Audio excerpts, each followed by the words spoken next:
1000 રૂપિયાની સાડી હવે 200 માં, 1000 ની સાડી 100 રૂપિયામાં અને 500 વાળી સાડી 50 રૂપિયામાં। વહેલા તે પહેલા પહોંચી જજો ભાઈ, સ્ટોક ખાલી કરવાનો છે।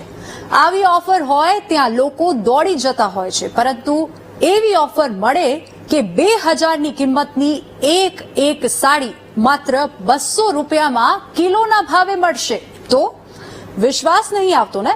પરંતુ આવી ઓફર સુરતના વેપારીઓ આપવા મજબૂર બન્યા છે। શું છે આ મજબૂરી પાછળનું કારણ? આવું જોઈએ આ રિપોર્ટમાં।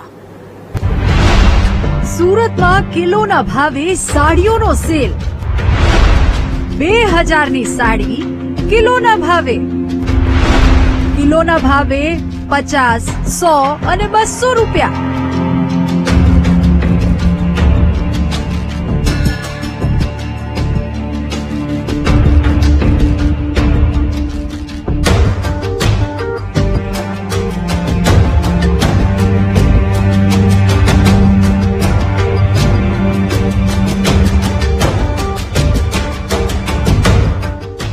માન્યમાં નથી આપતું ને? તો આ દ્રશ્યો જોઈ લો। સાડીઓના થપ્પાને થપ્પા પડ્યા છે। આ તમામ સાડીઓ કિલોના ભાવે વેચવાની છે। ભાવની પણ તમને ખબર પડી જ ગઈ છે। ન પડી હોય તો જણાવી દઈએ કે જે સાડી નંગ દીઠ 100, 1000, 1500 અને 2000 રૂપિયા વેચાઈ રહી હતી, તે સાડીઓ હાલ 50, 100 અને 200 રૂપિયામાં કિલોના ભાવે મળી રહી છે।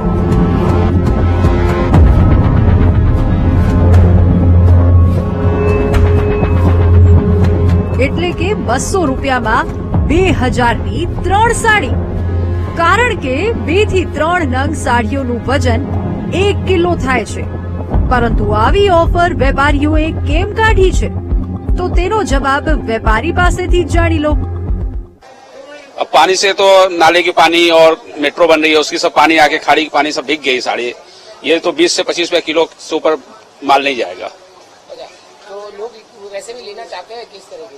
नहीं, ऐसे कैसे लेंगे? माल क्यों लेंगे? क्यों भीगा खराब दागी माल क्यों लेंगे? फ्रेश माल की कमी थोड़ो है।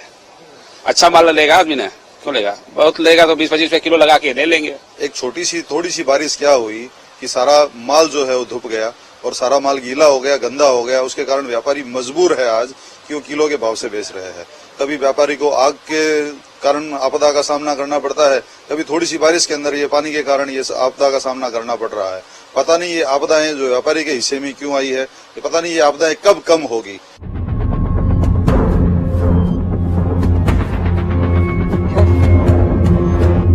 સુરતમાં ભારે વરસાદ પછી 3 થી 4 દિવસ સુધી નીચાણવાળા વિસ્તારોમાં ખાડીના પાણી ભરાયેલા રહ્યા અને આ પાણી ખાડી નજીક આવેલી 8 માર્કેટના ગ્રાઉન્ડ ફ્લોરમાં પણ ફરી વળ્યા, જેના કારણે વેપારીઓનો કરોડોનો માલ પલળી ગયો।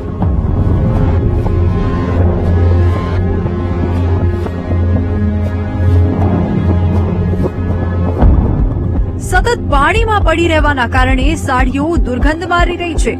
જેટલો સામાન વેપારીઓ સૂકવી શક્યા તેટલો સૂકવ્યો, છતાં હજુ પણ સ્ટોકમાં રહેલી સાડીઓ પલળેલી છે।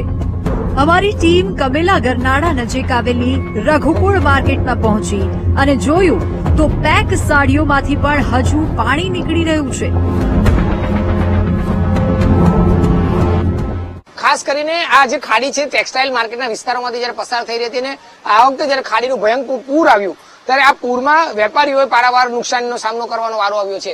અત્યારે તમે આ જે દ્રશ્ય જોઈ શકો છો એ સુરતના ખાડી નજીક આવેલ રઘુકુળ ટેક્સટાઇલ માર્કેટના છે અને આ માર્કેટમાં અત્યારે આ પ્રકારે ધોબી ઘાટ બનાવી દેવો પડ્યો છે। ખરેખર અહીંયા માર્કેટના સાડીના પોટલા હતા, પરંતુ એક સમય અત્યારે આ જ જગ્યાએ જે આ ખાડીપુરમાં સાડીઓ પલળી ગઈ હતી અને આ સાડીઓ જે છે તે 1500, 2000, 2500 જેટલી મોંઘી તમામ સાડીઓ જે છે તે અત્યારે આવી રીતના સૂકવવી પડી રહી છે।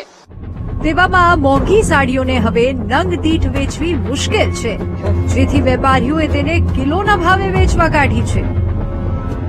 प्रशासन से अभी हम लोग मिलने वाले हैं कि यहाँ जो रघुकुल मार्केट के व्यापारियों का जो नुकसान हुआ है उसकी कैसे भरपाई करी जाए, कुछ प्रशासन भी इसमें सहयोग करे।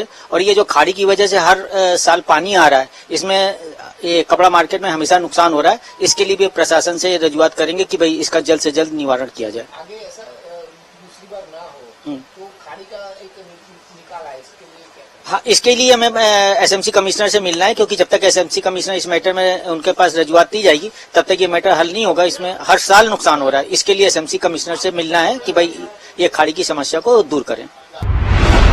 વેપારીઓને 1000 કરોડનું નુકસાન, કરોડોના નુકસાનથી ચિંતામાં વેપારી। હાલ વેપારીઓની સ્થિતિ કફોડી બની છે, કારણ કે નુકસાનીના ડામમાંથી ઊભા કેવી રીતે થવું તે સૌથી મોટો પડકાર છે।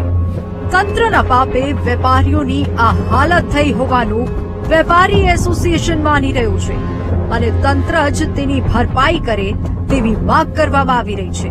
કેમેરામેન દેવેશ સોલંકી સાથે ધ્રુવ સોમપુરા, BTV ન્યૂઝ, સુરત। સમય બદલાયો।